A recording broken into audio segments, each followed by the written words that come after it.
Salut les amis, bon, aujourd'hui première vidéo de cette année 2022, donc déjà bonne année à tous, j'espère que vous avez passé de bonnes fêtes. Donc on va commencer avec une petite vidéo sympatoche. On a une petite Mustang qui est rentrée en atelier, on doit installer donc une dashcam et on a Asdome qui nous a envoyé son S550 qui est pas mal, donc on va faire un essai. Vous savez, maintenant on commence à avoir de plus en plus de petits partenaires comme ça qui nous envoient des produits à tester et là c'est l'occasion. Allez, c'est parti.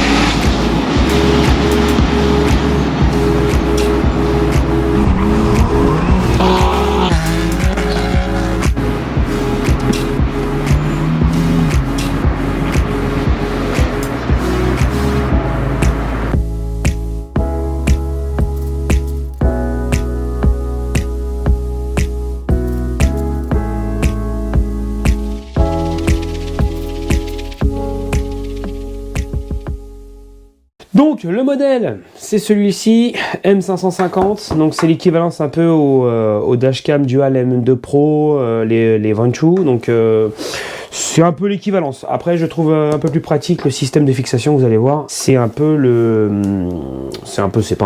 même fixation que les télépéages, collés au pare-brise et après c'est aimanté.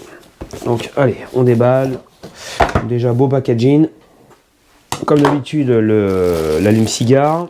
Pour ceux qui n'ont pas la caméra à l'arrière, donc là sur la Mustang, on va pas s'en servir, mais vous avez aussi la caméra pour fixer à l'arrière. Là, vous allez avoir ici, donc c'est ce que je vous parlais tout à l'heure, le petit pad que vous allez coller au pare-brise et vous venez donc derrière ici et monter la petite caméra qui est là, voilà. Et voilà. Et en fin de compte, après, vous pouvez faire votre inclinaison comme vous voulez, quoi. Donc ça c'est pas mal. Et il est costaud. Donc les petits trucs de montage pour passer les fils. Et là vous avez la caméra secondaire qui vient se mettre ici. Donc c'est pas une obligation, mais vous pouvez la mettre ici pour l'habitacle. Donc ça c'est quand même pratique. Après vous allez avoir un petit pad autocollant de rechange. Et ce qui est bien, ils nous fournissent quand même la petite carte SD 64 Go. Donc ça franchement c'est le top. Hop là. Voilà. Voilà. Donc hop là, il est en train de nous formater la carte. Donc on va retourner dans les réglages. Menu. Donc on va aller dans les réglages. Hop, on va repasser en français déjà, ça c'est bien. Le système, on va aller voir qu'est-ce qui se passe là-dedans. Ouais, donc il y a un détecteur de fatigue. Le bip sonore, ça on va le dégager. Ah, quel bonheur. Voilà. Info GPS, on va voir ce qu'on peut. Est-ce qu'on peut speed, etc. Ceci, cela. Donc ça, s'il veut supprimer, il supprimera. La Wi-Fi, donc ça c'est si vous avez des mises à jour, tout ça, en sachant que vous avez aussi l'application, si ça vous intéresse. Et au moins vous pouvez récupérer les vidéos directement sur vos portables. Ça vous évite de sortir la carte SD et la basculer sur un ordinateur. Donc ça c'est quand même pratique. Choc. Donc ça on va laisser ça comme ça aussi, c'est très bien réglé. Détection de mouvement, ça on va l'activer, comme ça si vous avez un bing sur la voiture, bah forcément ça va automatiquement se mettre en route. Hop, celui-là, air caméra, on va la brancher, on va vérifier, hop là. Voilà, donc là moi ici, et vous avez la caméra qui est ici, vous avez les deux, donc là jusqu'à là, pas de souci. L'option parking, hop, vous pouvez le connecter ou le déconnecter. Donc c'est pratique si vous voulez garer, vous laissez ça en route. Forcément, donc faut le savoir, on revient exactement sur la première installation que j'avais fait moi sur ma Mustang pour avoir le système parking. Donc c'est très bien, ça fonctionne. Mais si vous n'avez pas de connexion là où vous avez, je l'ai mis sur sur un fil externe, si vous éteignez votre véhicule, logiquement il vous coupe l'alimentation au niveau de l'allume-cigare. Donc il va peut-être falloir penser à prendre, donc je vous mettrai en description, hein, le petit boîtier, le petit transfo pour pouvoir avoir le parking, même quand vous avez éteint la voiture. C'est plus pratique. Donc là je vais le laisser déconnecter. Ok, nous ce qu'on voulait déjà c'est faire le tour de tout ça, aller faire un essai sur route, voir un petit peu la qualité et juger un peu tout ça. Donc là on est good, rear cam ok, comme ça du coup là tout est réglé, timelapse non. Là c'est pour régler la sensibilité, l'exposition, ça c'est pas mal ça par contre. Moyen, sans non plus exagérer, c'est très bien. Et l'exposition elle est à 0 et on verra sur la caméra si on a besoin d'en réduire ou d'en augmenter. Donc tout ça on est bon. On est bon. Donc allez, on va aller installer ça dans la voiture et après on va aller faire un essai sur route. C'est parti. Donc pour l'installation, on va faire exactement comme j'avais fait pour ma Mustang, sauf que lui il la veut pas donc à cet endroit-là, lui il la veut à cet endroit-là. Voilà, donc on va la mettre ici, on va nettoyer.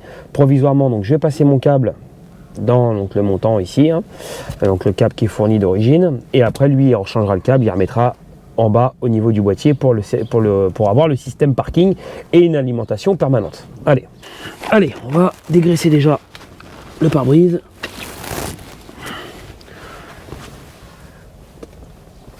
Hop là. Voilà. Tête de fou. Viens ici là pour que tu me guides là. Que tu dises pas que je l'ai mal collé après.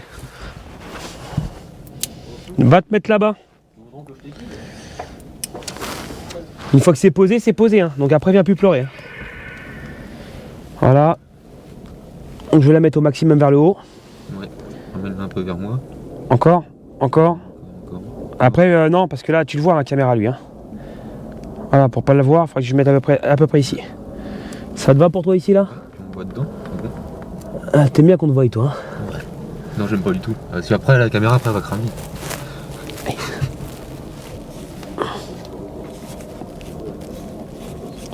Voilà. Donc là, ça c'est installé. Voilà, comme ça lui il pourra régler s'il veut, il veut se voir tous les jours, il veut voir sa grosse gueule de mort. Voilà. Voilà. Donc maintenant on va passer notre fil. Allez. C'est pas ce que j'expliquais tout à l'heure pour retirer la caméra. Allez, c'est assez simple. Paf. Tire la caméra, c'est fini.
Hop, on va remettre donc la caméra et on va aller faire un essai sur route.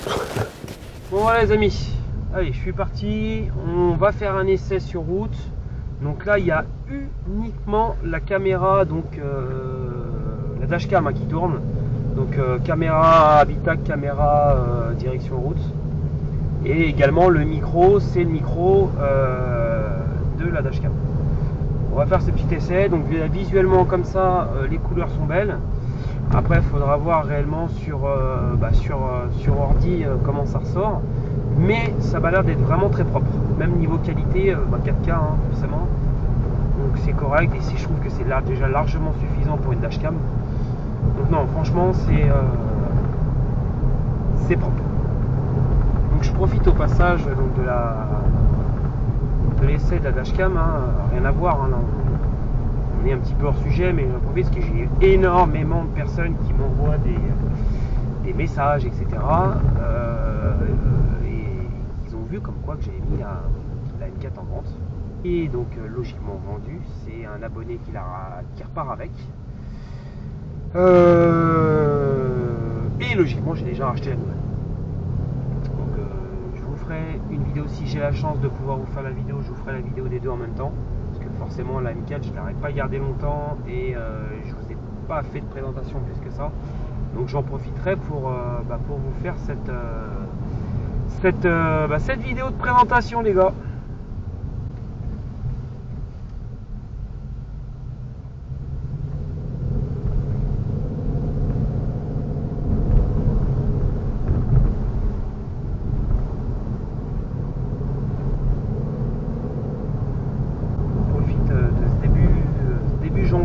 Frisquet, ça va, il fait beau.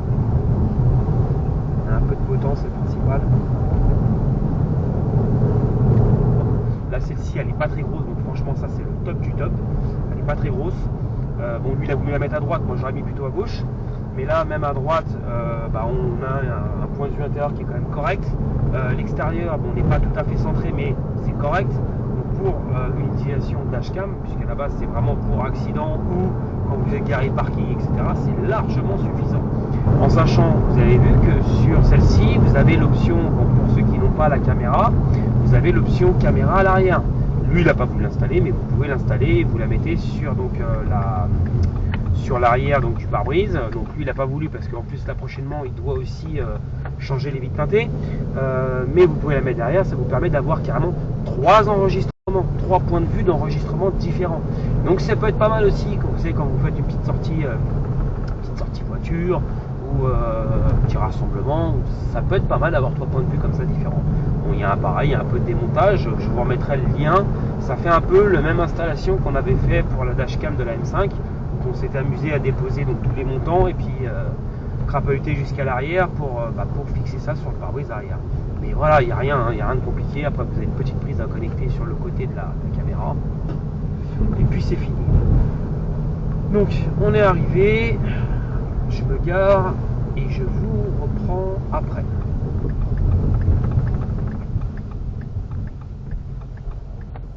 Bon voilà les amis, on rentre donc de l'essai sur route. Donc vous avez vu dans l'ensemble, c'est une petite caméra quand même qui est vraiment pas mal à tout point, que ce soit design et puis qualité, donc on va dire enregistrement.